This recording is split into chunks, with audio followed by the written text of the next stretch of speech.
Kapatid, sumusuko ka na ba? So ngayon, pag-aaralan po natin ang salita ng ating Panginoon. Nakikita sa Exodus chapter 14 verse 14. Sabi doon, ipagtatanggol kayo ni Yahweh, pumanatag lamang kayo. Amen? Purihin ang salita ng ating Panginoon. Sa verse na ito ay sinasabi ng Panginoon na pumanatag lamang tayo.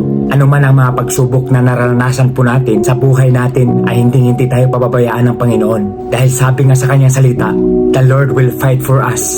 You need only to be still. Dahil sa panahon pa ni Moises is nandun yung pagtitiwala niya sa Panginoon at marami mang ayaw sa mga plano niya noon na ibinigay ng Diyos sa kanya. Pero nandun pa rin yung pananatili niya sa promise ng Diyos na hindi sila iiwanan at ipagtatanggol sila anuman ang mangyayari. Minsan sa buhay natin ay nakakaranas tayo ng mga trials. Minsan gusto mo nang sumuko. Minsan nanghihina ka. Minsan nawalan ka na ng gana na magpatuloy. Pero kung titingnan po natin at babasahin ang salita ng Panginoon, nakikita sa Mateo chapter 24 verse 13, ngunit ang manatiling tapat hanggang wakas ay siyang maliligtas. Amen? So meaning, anuman ang mga pagsubok na mararanasan natin ay manatili pa rin tayo sa presensya ng Panginoon. Hindi tayo pababayaan ng Panginoon. Amen?